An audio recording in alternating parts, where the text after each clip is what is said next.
We did it. We're live. Hey, y'all. So sorry that I am late coming on. Thank you guys so much for coming in and chatting with us. I'm so excited that today I will be chatting with a really good friend of mine um, who is an advocate. She is a mother. She is a author. She is so many different things, and she is also um, a really good friend of mine who, in the beginning of my journey, she helped me to see some things that I didn't realize was, that I could be a voice. So let me introduce her. This is Renee LadyByrd Burgess. Uh, Hey. hey, girl. So today I just wanted to talk to you about just, as women living with HIV, just some of the ups and downs and all the positives and the merry-go-rounds. Right. Because it's some merry-go-rounds. Absolutely. So tell us a little bit about yourself. Yeah, so like you said, my name is Renee LadyByrd Burgess. Most people call me Lady Bird if they don't, know my real first name. Um, I'm a mom of four. I actually have an adult child. It's shocking. You definitely Definitely a are a reality adult check. child. It's like, was I like this at 19? Um, and I've been HIV positive now this month, actually on the 21st. So what is that? 10 days? 10 Yeah. days. Okay. Will be 15 years. Okay. So yes, definitely been a merry-go-round on this journey for sure.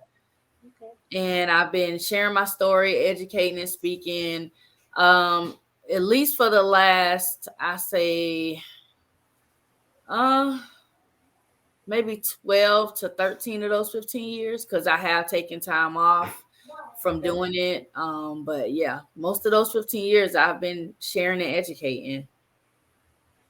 And so tell me what was the point when you said I am going to not let this diagnosis hold me back, but I'm going to actually use it as a positive. It would have to probably be, I want to say, when I found out that he possibly had infected other people. That was probably the Kickstarter. But what really jumped it off for me was I was going to a support group, and in that support group, I was still pregnant. So this was very early on in my diagnosis, and um, they asked me to come and share my story to a group of pregnant women. Some were at risk, some were potentially already infected. This is, not where anybody knows anybody's status, just me sharing my story to these group of pregnant women. And to look at their faces and to see them react to me telling this story, and me standing in front of them, still pregnant, this is still very new, and Hmm. for a couple of them to come up to me afterwards and just express certain things to me, it just let me know, like, yeah, I have to continue to do this no matter what.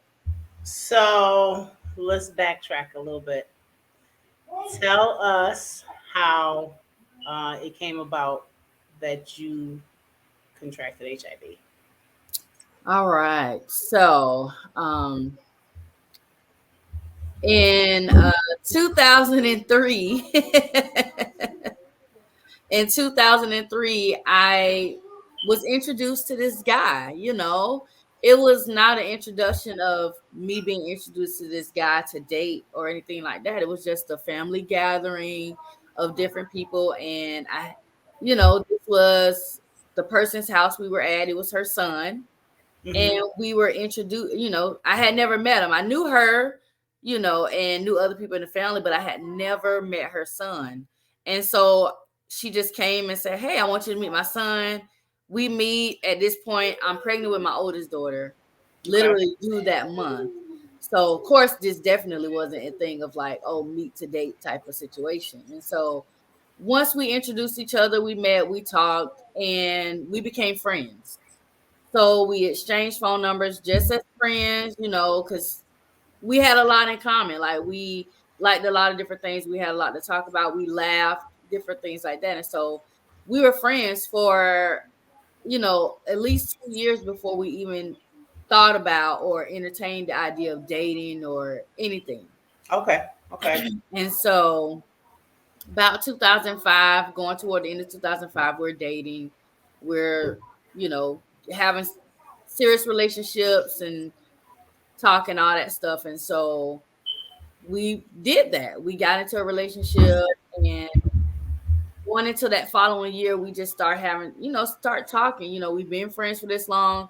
Of course, the time that we were friends, he dated other people. I knew these other people, because they were in his life. I was his friend. So it wasn't like, like we were friends.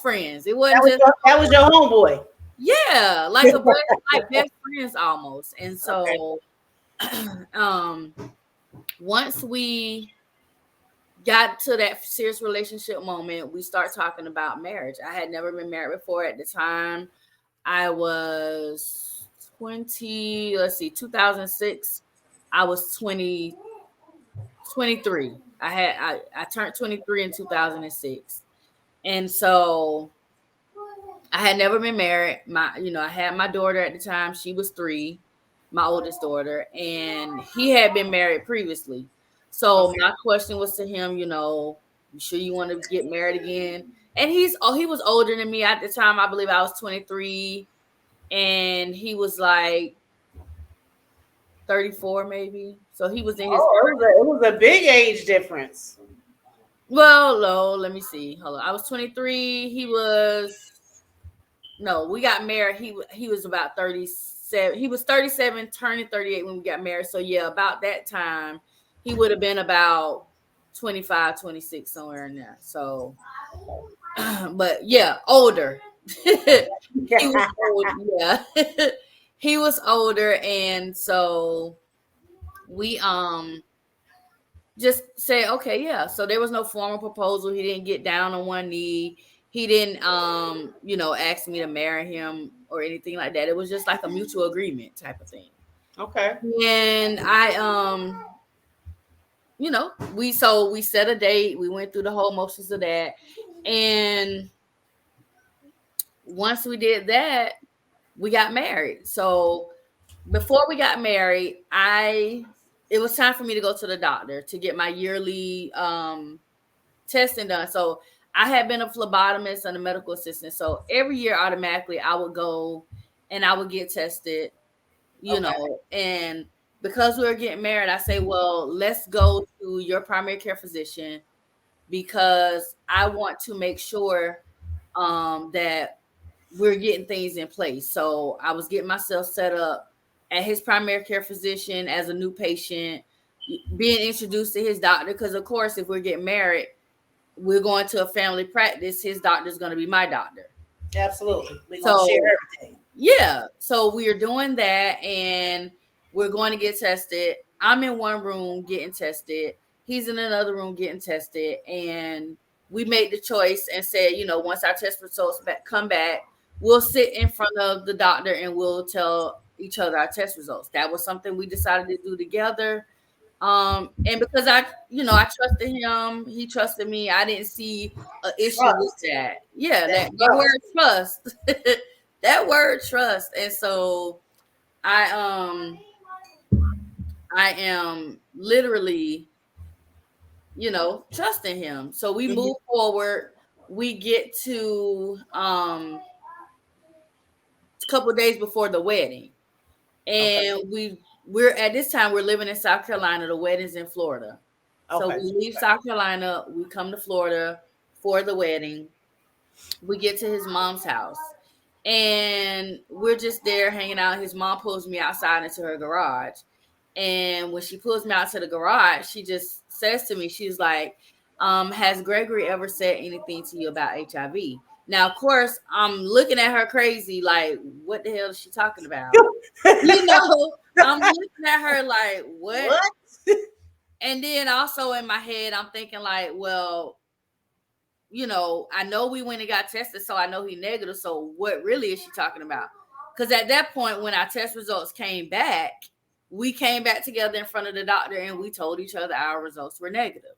So wait, so to interrupt a little bit, you guys went, got tested together, came into the room together. So y'all didn't physically show each other the papers. Y'all just said, "I'm negative. Right. I'm And negative." Okay, right. okay, And that was just because it was a thing of trust. Like okay, it okay. wasn't because I said, oh, I don't care about the paper or nothing. It was just simply You wanted to literally, marry him? Yeah, yeah, this is absolutely, somebody who I'm absolutely. already engaged to. We're talking about marriage.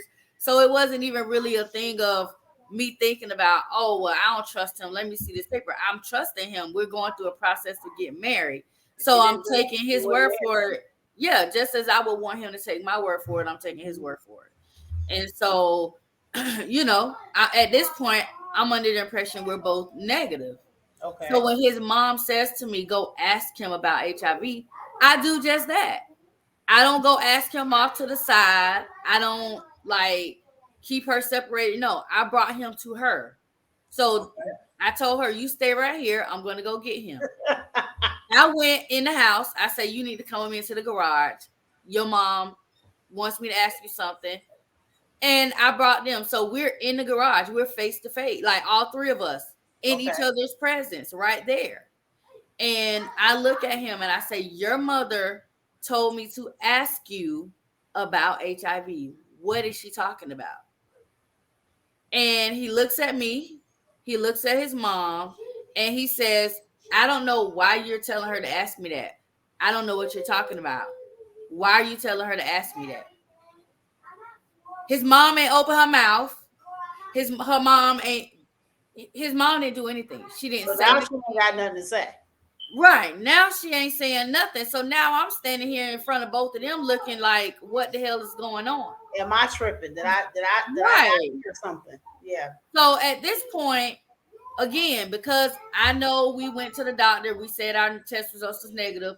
I'm like, okay, well, I know we went and got tested. We both said we was negative. She ain't open her mouth. I felt like if she knew something right in that moment, the best way that she should have handled that situation was to open her mouth. Absolutely.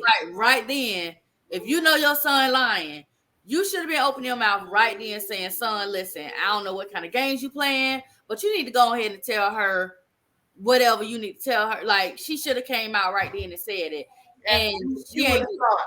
You would have thought. right. And Absolutely. so that didn't happen. So at that point, I'm just like, you know what?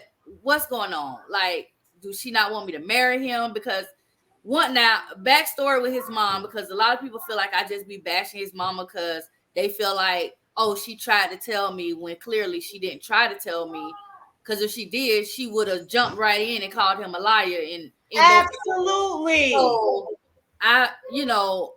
Do you mind if I add Nishi in just so we have another while you talking? Yeah. Hey, Nishi. Hi, ladies. Can y'all hear me? I Yeah. can. So Renee is just telling her story. So I just wanted to let you come on in. So go ahead, Renee, finish. Yeah. So, you know, backstory with his mom.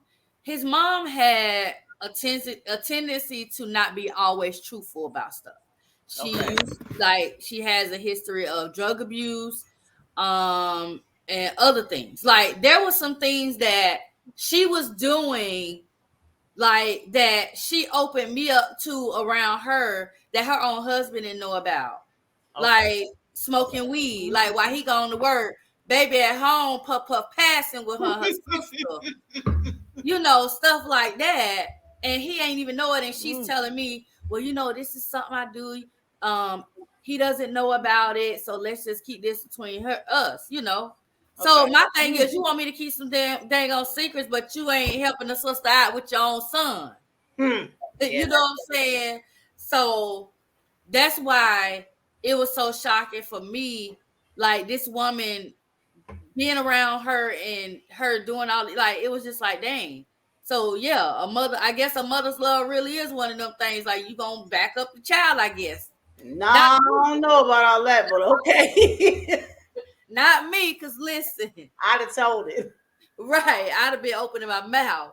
So that's why sometimes I get upset when people come to me like, "Well, she tried to tell you." I'm like, "No, no, she didn't." But so moving forward, um, we got married August 4th, 2007. Our wedding night was the first time that we have ever had unprotected sex. Now we had sex before then, use protection, but our wedding night was first time we had unprotected sex. Absolutely. Y'all Um, married now. yeah, and so we had already discussed having a child together because again, I only had my 3-year-old at the time.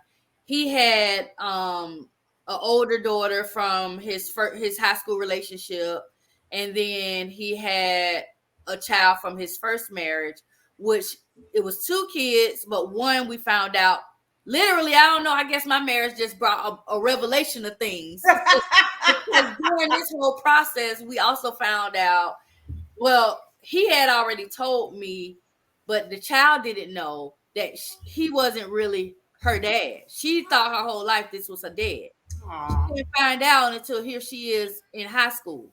wow. And so all of this just started unfolding. And, you know, we had already talked about having kids. And so I ended up pregnant. So the end of October going into November, I found out I'm pregnant. So I do what you're supposed to do. You call OBGYN, you set up a prenatal appointment. I go in, we both go in together. We do, we sit and we give the history and physical of our family. They ask all these 100,000,000 questions. Absolutely. And we do this. They draw my initial blood and we go. And we don't have another appointment scheduled until the Monday after Thanksgiving of that year. So that year, Thanksgiving was November 22nd. So that following Monday, we would have went to the doctor. But prior to that, so the day before Thanksgiving, which was November 21st, I had to go into the doctor because I got very, very sick and dehydrated. And it's all pregnancy related at this point. Not, nauseous, vomiting, everything you could think of, extremely dehydrated. So I go in, they hook me up to the IV fluids, give me nausea medicine and IV. So I'm drowsy. We in this room sitting there, and the doctor comes in, and the doctor says, "Can we ask your husband to step out of the room?" I ain't thinking nothing of that. I mean, sometimes the doctors want to talk to the patients by themselves. I didn't see anything strange about it. So he steps out of the room. She come back in. She said, "Well, I just wanted to talk to you and go over your labs and everything with you." So I'm like, "Okay, sure." Um, she says, "Well, your labs look fine. Everything looks good except one thing." So at this point, because with my oldest daughter, I had gestational diabetes, I'm thinking, okay, she's gonna tell me this is, becoming an issue in this pregnancy. Okay. Already. I'm thinking that. I And already so, know what it is. yeah, I'm thinking that. And so she's just sitting there. She's looking at her. She's like, "Well, no, your diabetes look fine. Your blood sugar is normal. Everything looks good." So now I'm like, okay, well, what is she finna say to me? Yeah, absolutely. And so she kind of gives me this look like, okay, how I tell this lady this? Like, that's how she looking at me. And she just comes out and she's like, "Well, your labs came back and said you're HIV positive." Mm. And so I kind of just sat there and I was numb. Like, I just stared at this wall. I'm numb. I'm like, and I was telling, like, the other day I was saying, like, it almost feels like, how people say when you have a near death experience, your life flashed before your eyes. It Absolutely. felt like that. It felt like all this stuff was flashing in front of me. Outer body experience. Yeah, I was like floating, literally. Like, wait a minute. So I'm thinking about the moment at the doctor. I'm like, okay, well, dang, we both the doctor said we both negative. Like, we both said in front of the doctor we negative.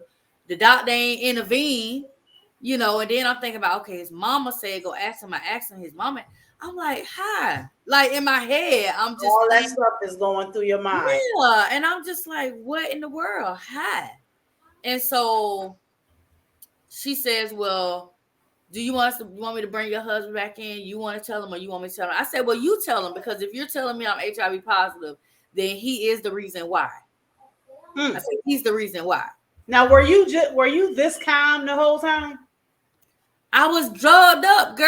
I was. Oh yeah, I forgot. Okay, oh you did say They okay. gave me nausea medicine, like they gave me in Okay. the IV, so it was going straight in and working. Okay, so you was just I okay. was like, yeah, I was hearing her, but I was also just like drowsy. So And I'm numb. hearing her, Okay. I'm numb. I'm like, it was like I don't, look, I'm gonna tell. I don't know if you ever been high before or Unfortunately, drunk. Look, yeah. high or drunk.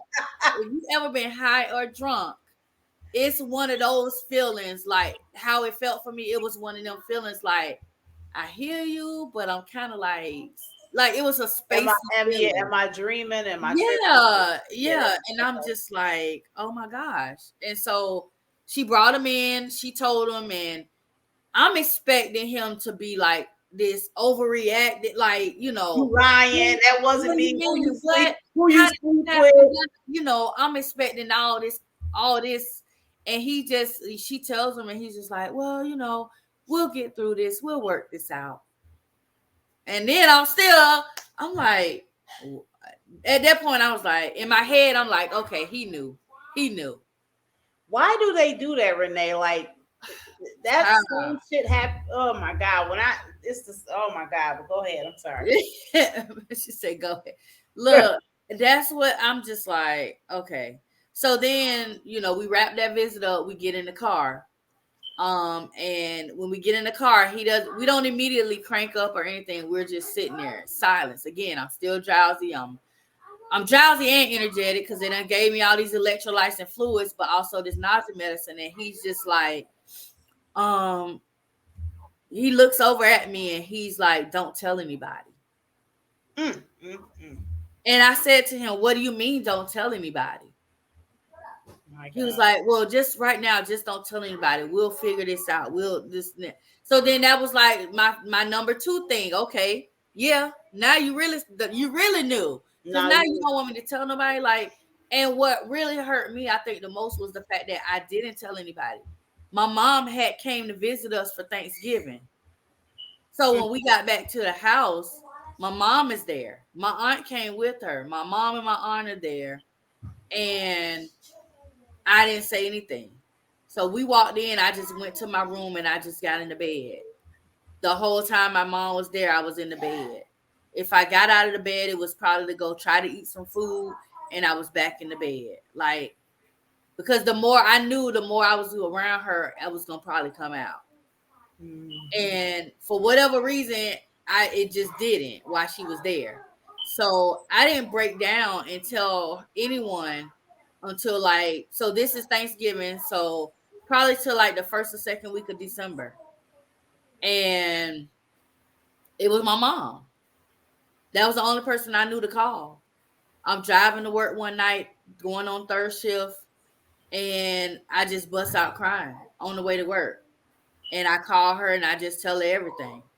I tell her everything, and the first thing she's saying is, "Why you didn't tell me why I was there so I could just hold you?" Like, that's all was playing that she was saying over and over, and she's crying, and then it got to a point where we're both kind of calm, we're not crying, and she's just asking me, "Well, what are you gonna do?" I was like, honestly, I don't know.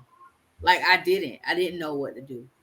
Um, I had just started a new semester of college, because I was a college student. So, right after we got married, I was ready in the fall semester of school. I was working this third shift job. I was doing all this stuff. So I'm like, I I had to get away from him. Like, that's how I felt. Like, I don't want to be around you. Every time I looked at him, I was disgusted. You know. So, okay. Oh my god. It's just crazy when I hear other people's stories, right? That how we're all connected, Yeah. right? So, and when I say that because when I was diagnosed, right, and I found out, and when I finally talked to this person, his comment to me was, well, I guess we could just be together forever. Child. Like, are you like you just ruined my life? I want to kill you right now. Right.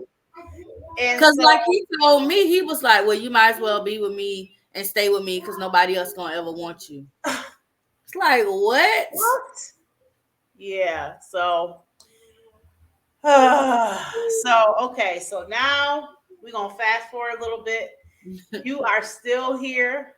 You living. You doing wonderful things. You Yep. are our author. So tell us a little bit about your book. And I know you probably not gonna give up much, but I understand you might be working on a second one. Third, child, third. Oh, third one. I didn't miss Lord Jesus. I didn't miss one. Come on now, girl. You Third, better number quit. 3. Okay, so tell us a little bit about the book series. I'm gonna call it. All right. So the first book is my autobiography, Married But It Can Happen. Mm-hmm. So that book is basically everything I just really kind of said to you, but deeper. Okay. So like when I say deeper, like you getting the meat and potatoes, you getting the side desserts, you getting everything in that first book. Okay. And so that's what that is. That one, I did that one because I said whenever I'm no longer on this earth, I wanted to leave something behind that was going to be from me. Not anybody else telling what happened to me but me. Yes, you telling your story. That's right. Me taking that pen and writing my own story and nobody else but me. So that's what I did with that. Wanted to do with that first book. The second book that you probably forgot about is the teen book. Okay. Yeah. So the teen book is titled HIV Around Me. So the teen book is basically it's a fictional book. So it has 4 short stories in it. You know, teens, they got short attention spans. So I was not gonna write a big old long book. And so it's just 4 short stories where each story kind of takes you on this journey of not only learning about HIV and AIDS and different things that people who are positive deal with when it comes to stigma, going to the doctor, accidents and things of that nature that can happen. It shows you like this is something that is always around you. You don't know who around you is HIV positive unless they tell you. Absolutely. So that's why I kind of titled it HIV Around Me, because it's always around us. Mm-hmm. And so, you know, I got one story where there's a grandmother who brings her granddaughter with her to the doctor for the first time. So that's kind of like how I introduced the words HIV and AIDS and stuff like that. There's a story in there that talks about stigma, where you've got 2 dads who are best friends, their kids are best friends, and a situation happens where the best friend finds out about the other one's status, and well, you can't play with this kid no more because of the, this. Yeah. Then there's a story about how the star athlete of the school steps in when a kid is being bullied. Only to reveal to you how the star athlete really can relate to the kid that's being bullied. Okay. And then you have a story where it talks about how sometimes water, it can be thicker than blood. Like literally. Sometimes those friends who are not necessarily blood or family, like they can't really be the ones who are going to always be there for you more than anybody else. Okay. So that's kind of what I did with that book, just to introduce people to the definitions of things that we talk about when we discuss HIV and AIDS, and more so on the level of our teens, because they're the ones who really need this information and this education. Yeah, definitely. Can you say that one more time, please? Our teens and our young adults are the ones who need this education and this information. Absolutely. And then too, this book is something that can help parents open that door to discuss this with have their that conversation. Because that's a problem too. Because what I did at the back of the book is I added resources that they can go to and sit with their teens and look at these resources and talk to them about it. Um, Absolutely. yeah, so I did that. And then the third book, I was going to have it come out November 21st, but I'm going to switch my date. So I'm looking at probably December 1st. Okay. That's the date that I'm going to release this third book. Okay. And the third book actually is going to be a book. It's going to be more geared to people who are HIV positive. Okay. Um, but anybody can read the book. Like it's Okay. for anybody because people are still going to learn.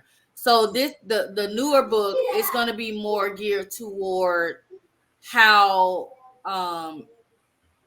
there's the book is going to be called It's Levels to This.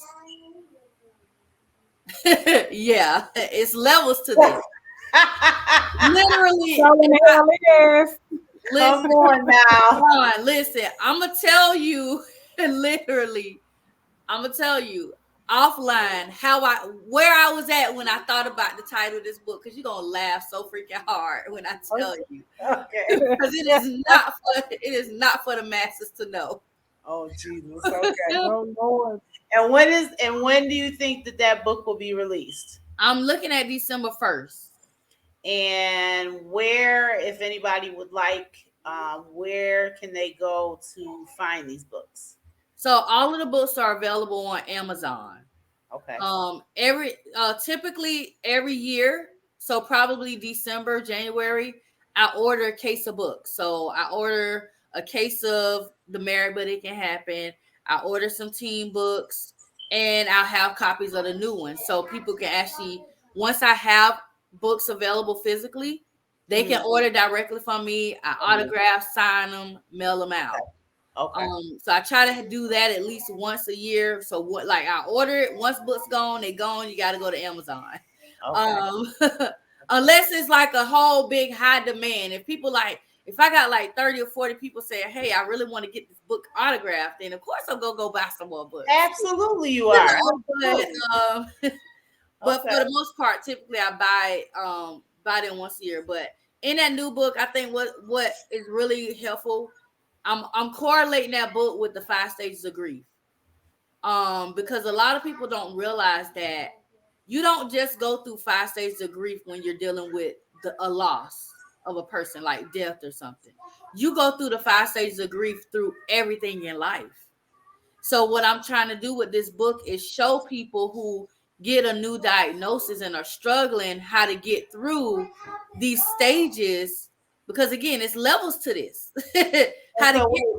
So you talking about that, and that's going to wrap into one of the conversations I wanted to have with you, and I'm sure Nishi can maybe chime in too. After you kind of give me your take on it.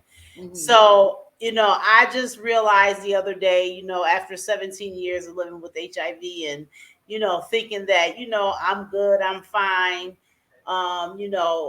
Within a 2-month span, having to tell my full story, like you said, the meat and the potatoes of it, right, consistently over and over and over again, and in a 2-month span, and then having to sit in a room with other people, listen to their story, and basically have an anxiety attack and realize I'm not okay.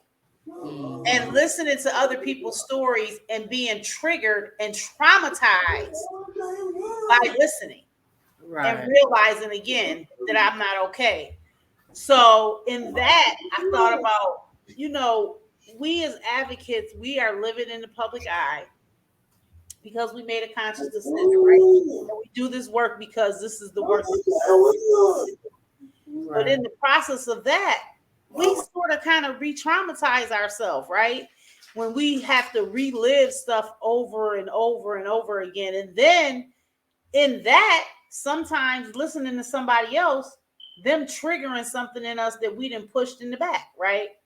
And so, that book that you just wrote, for me, put me one to the side. I'm gonna send you the money up front. I need that book. I already know I need that book. That right there kind of ties into the the re-traumatization, us being traumatized and possibly not dealing with it. So just tell me how have you ever felt that way? And if you did, like, what did you do? Or have you ever had to like talk to another advocate about that? Like, like how do you deal with being re-traumatized? I want to say. Right. Yeah. So I've had a couple instances. So every time I do tell my story and I talk about sitting in that room, the doctor coming in and telling me, and I'm hooked up to this IV and stuff, I literally can smell the IV.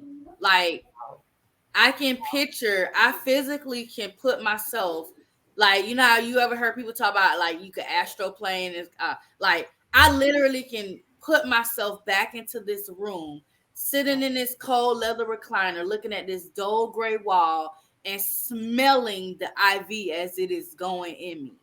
Like, every time, it never fails whenever I'm telling that part of my story.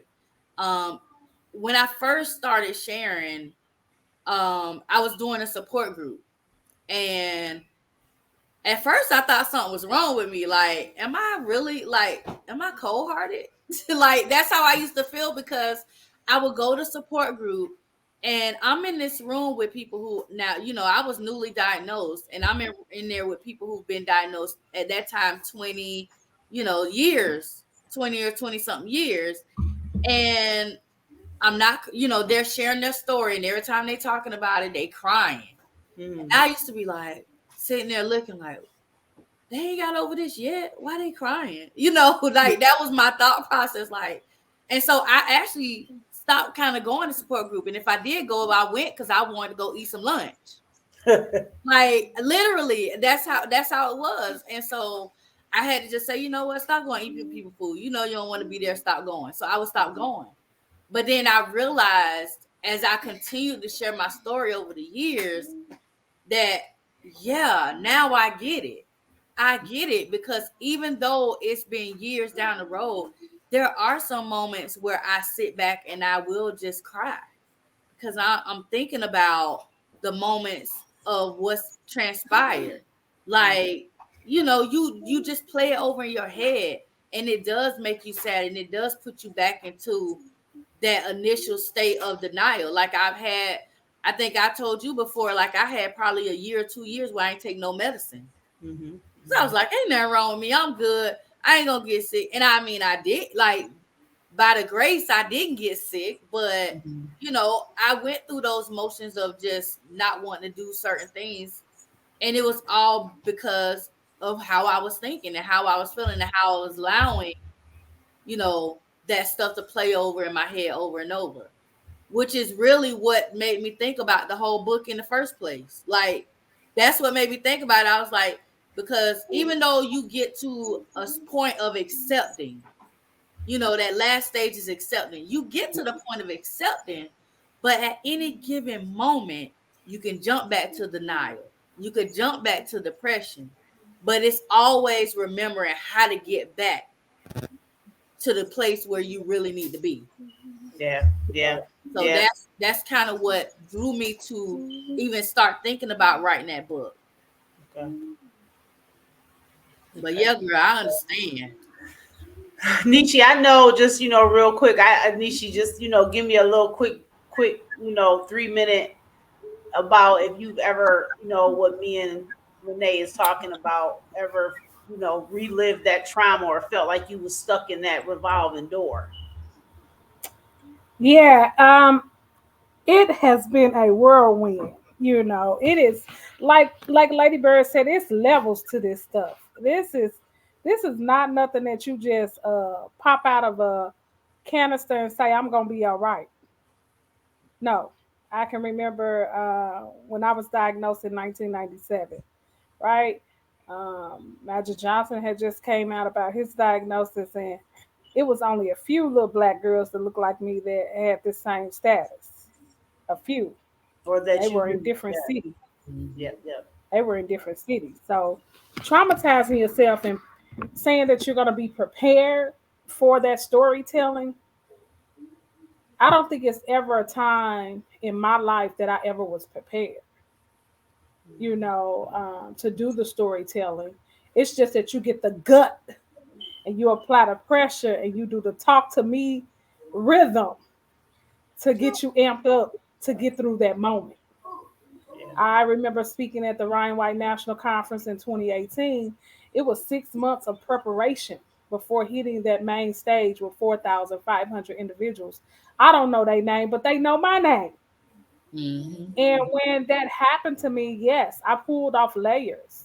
I remember talking to Ryan White's mother for about 45 minutes to an hour together and really just continually telling her thank you for her grace and thank you for her lived experience and never giving up on my life that was coming after her son passed away. You know what I'm saying? That soldier mentality that she had on the battlefield in Indiana that day. My name was woven in there, but I didn't know when. We never knew when. It was Right. just a situation that happened to us. It's the things that we did that put us at risk. But when we reframe the word risk, it's so many reasons that it happened to us prior, in the middle, and in the end. Because we haven't reached the end yet. We don't have a cure for this as of yet. We're eradicating stigmas right now. We're showing up for women and men that cannot even bear the announcement of the three-letter word because it hurts like a dagger in your stomach or your chest. It catches all of your breath where you can't breathe. So we are the pioneers, we are the survivors, we are the lived healthy spirits and beings on this platform today. And I want to give you your flowers, Granny Don, for being authentic, unapologetic, Yes. sister, and carrying the torch to say that this reality matters. It matters to not. It matters to be in a space where somebody can thrive and know that somebody looks like them, talk like them, walk like them, feel like them. So I want to say, Lady Bird, keep writing. I'm coming up behind you. I'm coming up behind you. Come on. Um, Yeah, but you know what? And it's that's the okay not to reason. be okay. Yeah, and that's the reason, like, like I felt like when just really quick, and then I have another question. The reason I went live when I did the other day is because I felt like I needed to, first of all, say that I wasn't okay and I needed somebody to hear me, right? But then in that same moment, I needed somebody else to hear that it's okay to not be all right. And Right. it's okay to not be ashamed of not being all right. Even though for a moment I still felt a little bit ashamed that I went on Facebook and did that. But then, afterwards I was like, nah, because I know somebody else needed to hear that and I might have saved that person, right? Absolutely. So, this is why I know that I advocate. I go live. I chose to be a part of a HIV Stops With Me campaign and stuff like that. But my question to you, Renee, and I always call you Renee because to me you Renee. Yeah. Um, you have four beautiful children. One of them is a teenager. So, for those who Well, don't she a, know, well, I don't know. She likes the word adult, oh so well, she sorry, she's a young adult. she done hit My 19 now. So she listen, like, I know it's a teen in 19. Michaela, my apologies, young Look, adult. look, cause she Um, going now to see she going to see Adam Sandler tonight. So oh, okay, the oh, whole okay. Well, you have a young adult. And I bring that up because my daughter is in on the chat, and I just wanted to ask you, and then I'm gonna put her on the spot because I didn't know she was gonna pop on, but since she's here, has Michaela ever have you guys ever had this conversation about the effect of you being one HIV positive or the effect of you being out in the public with it? How does she handle that, or is it even a problem for her? Moolah, yo, this your best. Is that Mila? Oh goodness, Hey, Mila girl. Hey, girl. Hey. goodness. Go. So so with Michaela, what I did early on was so Michaela's always been very, very intelligent. So what I started out doing with her is allowing her to go with me once she got a certain age when I would go to different speaking events. Mhm. Um And I'd say some of those events, it was probably where she could be off somewhere else, with other kids doing little things. Mm-hmm. But for the most part, it's her sitting there listening, paying attention. So probably about, I think, let me see, that when was it? Probably that year. You remember the year that ESPN did the special, they did a special with Magic Johnson that year, where they talked about his story and how him coming out with his status affected the NBA and all that stuff. Oh yeah. So I think at that time, Michaela was probably like 10. She was probably 10 or 11. Okay. And so what I did was I purposely said, hey, I want you to sit down and watch this with me. So we sat down, we watched the whole thing. And I said to her, I said, did you understand what we watched? And she said, well, he said he had HIV and, you know, she understood. I said, yeah. So really, I asked her different questions on her level. So she understood what he was saying and everything that took place. I say, well, mommy has the same thing that he has. And so she kind of looked at me like with this look on her face, like she's thinking. So then she just says to me, well, do you take medicine?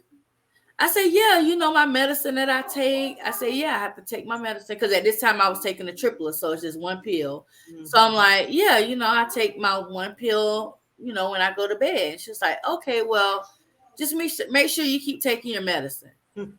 Like, that's how she said it. So, that let me know she understood. She understood that I need to take this medication.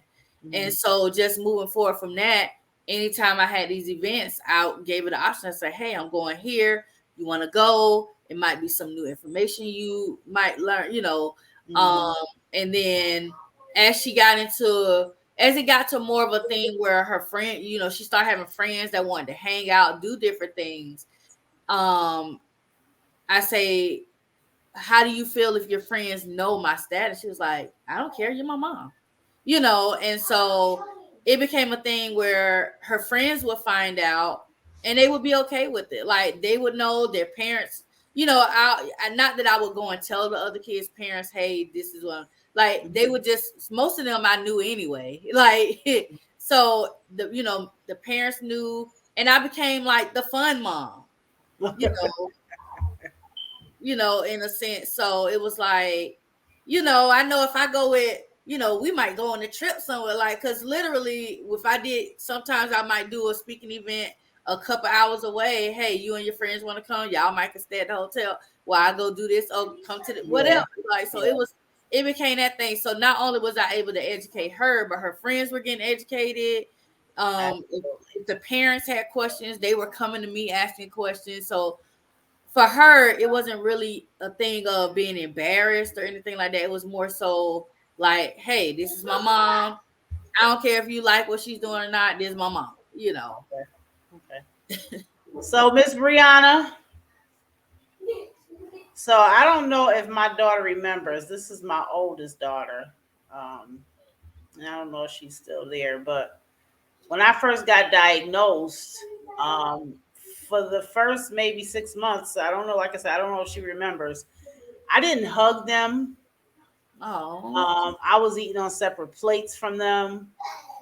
Because then, again, I was a person with HIV who had no knowledge of HIV. Trying to see where you are. Yeah. I didn't have any knowledge of HIV, so I thought, I'm here, but King is just running his mouth. Oh, okay. So I had no knowledge of HIV. And there was a point, maybe 6 months into my diagnosis. I don't remember what we were doing that day, but I was doing something, and it was either I wouldn't hug her or I wouldn't let her eat behind me or something. And she said to me, "Dang, mine ain't like we could catch that from you." And I was just like, right. About that in school, and kind of just like walked away. So she knew more than you. She knew more than me. So my question to you, Brianna, real quick is, oh damn, we done lost her. Oh well, I was gonna ask her. She probably gonna pop back. Yeah. But Yeah, yes, Dom, the signal been jumping in and out too. So yeah. oh, okay, okay. Yeah, my kids for me, I think that once they got older, they were okay. I think the only one who sort of kind of had a problem with it, is my middle child. Mm-hmm. Um, she's one of those kids that, she feel like, everybody should know our business. But I did, when I decided to come out with the campaign, ran it by them first, right? Because you want to make sure that they okay with it before you do this big jump, even though it's your life, it's their life too, because they're a Right. part of you. And I remember originally when I was going to do this a couple years ago, when I asked them, my son was still in high school, and his comment to me was almost like what your daughter said to you. You my mom, I don't care, but if somebody say something to me, it's gonna be a problem, and then I'm gonna get kicked out of school. So can you wait? Right. So I waited. You know what I mean? So, but But I and kind of understand that part too. Well, not that part, but like, cause like with my mom, my mom was the first person I told. mhm, But once I start engulfing in this whole speaking stuff mhm, and just sharing my story, my mom started getting a little uncomfortable. okay. Cause every time I would go to certain, especially if it was a local thing, the first thing my mom would ask me, was it anybody there who you knew? Like she was literally like, was it somebody that I knew? Like she was saying, and then sometimes she would say, well, why you always gotta talk about it? Like it was a thing like that. And so, you know, she would be real uncomfortable about it. So one day I just had to take her with me. I said, you know what? You coming with me. And guess what? With the event we went to, it was about 3 people that was there that knew her. And they came up to look, and I didn't know they was gonna be there. I just got asked to speak at a banquet, and I went and took her with me. And when she saw them people there, I could look at her face like she saw a ghost. A deer in headlights, I'm sure. Yes, and then all of a sudden, afterwards, they went up to my mom and told them, your daughter is amazing. Your daughter is this. Your daughter is that. And I think hearing that for her changed her outlook on what I do. Because like I say, like my parents were the ones who I had to sit them down, because at this time we still have VHS tapes, y'all. Some people young, they don't know about VHS tapes. But this was when we still had VHS tapes, and I had to sit them down with this tape, and it was a tape talking about how you can catch the virus, how to protect yourself, all this stuff. Because my first thing, my mom was like, do we got to eat on separate plates? Do we got to use separate cups? Like all this stuff. And I'm telling her, like, no, you don't have to do all of that. So I had to show the video for them to see. Because again, my parents was high school together from high school up until now, 47. Actually, this month it'll be 48 years. Okay. So it's like they don't know this stuff because they've only been with each other. So I had to show them.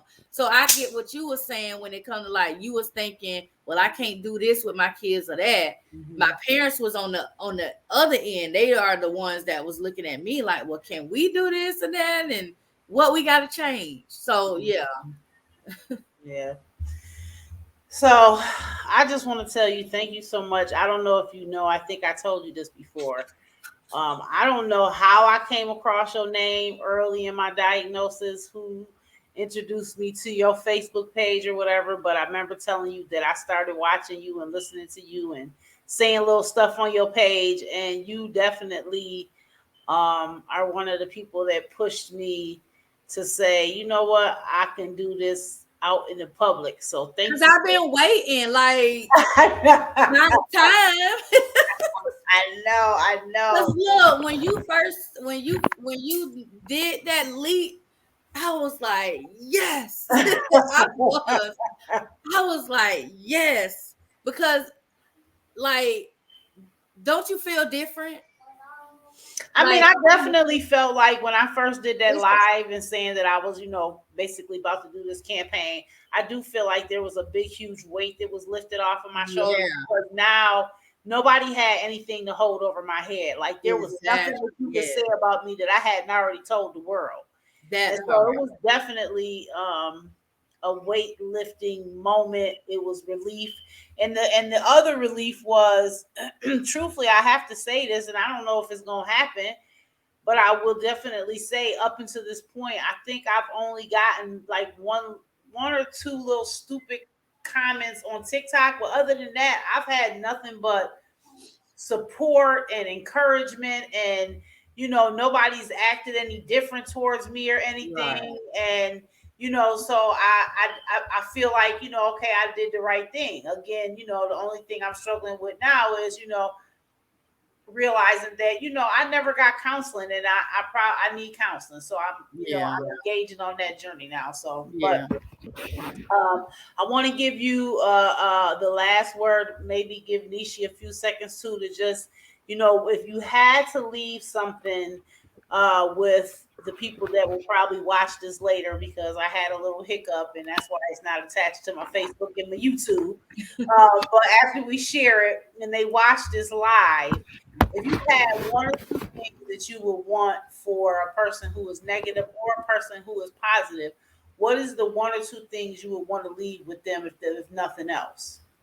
So for the people that are negative, I want them to stay negative. I want you to go and get tested. I want you to know your status. I was just telling somebody today, like, or it might have been yesterday. Mm-hmm. Don't like it. It is not about just your status. Mm-hmm. You want to know your status and you want to know your partner's status. Don't go to the doctor and say, "Oh, well, I'm good, so my partner good." I don't have your partner going to the doctor and getting checked and they good and you don't know, but because they good, you feel like you good. No, you both need to know. So go get tested, go get checked, and know your status and get educated on this virus. You don't have to, have any reason to anything to happen to want to be knowledgeable. Mm-hmm. Like some people think, oh, out of sight, out of mind. I ain't got nothing to do with me, so why worry about it? No, like still get the education and the knowledge. You just never know when something that's gonna approach you in a manner that you're gonna least expect it, and you'll Mm-hmm. have that knowledge. Absolutely. And then for people who are positive, I would just say, don't give up. Mm-hmm. Like, don't. There are so many people out here, like me, Don, Nishi, everybody. Like, we are out here to help. You're never alone. Some people feel like they're alone because they keep their status to themselves. They don't tell anybody their status, and they feel like I'm just out here by myself. And you're not. You're not alone. I promise you that. So that's what I want to leave with everyone. Okay. Nishi, if you had one or two things you wanted to leave with people that are positive and people that are negative, what would they be?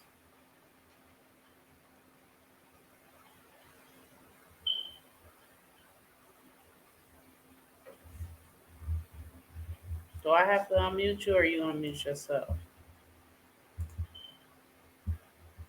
I think I unmuted you. You got to unmute on your end.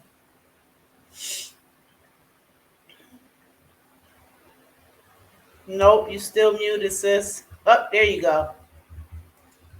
All right, there you go. Oh, you just muted yourself back, Nishi. But while she's trying to get that figured out, once she gets that figured out, for me, almost like what you said, just, for those that are positive, please don't give up. This is not the end of your world. There's a lot of support out there, whether it be support groups on Facebook. There are so many different in all the different cities. Um, I'm sure in your city, there's a place that you could go to get support, and know that you don't have to do what we're doing, but you just got to live, right? You just got to live. That's all you got to do. And I always tell people, find that one person. If you don't have but one person that you could tell that you can have for support, you could just have that one person, but don't keep it to yourself, because that's a lot to carry alone. And for people that are negative, please get tested. Please don't think that it can't never happen to you. Please don't think that you can look at somebody and tell if they're HIV positive. No, we're not dying with this. But if you don't have to contract HIV, why would you? Right? So Get tested yearly. And I say this, and I hope that this don't offend nobody. But as you know, as with Miss Renee and with me, we trusted someone. You gotta trust that you know yourself. So if you go and you gonna decide to not use condoms with somebody, you need to know that you're possibly taking a risk of contracting HIV. So go get tested together and look at y'all sheets of paper together. But even on the side of that, there's PrEP where you can take that and don't contract HIV, but there are other STDs out there. So always keep that in the back of your mind. You have to be the person that's in control of you. Nisha, you ready now?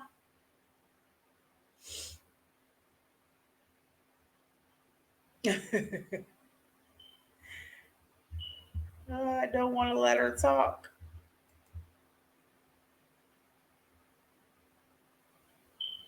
It won't let you unmute, Nishi. Is she frozen? No, I know she said her signal is weak, Oh, okay. so it might not work. Yeah, her Oh, okay. signal Yeah. keeps going in and out. So thank you so much again for taking the time out of your day to come on and chat with me. I love you so much. I Yeah. continue to wish you the best. I hope that your book is number one on the top charts. I'm trying to. Yeah. And I wish you all of the best of any endeavor that you do, and know that I love you. If you ever need me to do something, I'm here. But as soon as that book comes out, I'm so serious. I want that book because I know I need it. Yes. Well, I'm proud of you. So yeah, keep doing it. Don't stop. You are doing a great job. Listen, maybe on billboards and everything. Yeah, I'm trying. But yeah, so keep going. Yeah, and this was good. So keep doing this.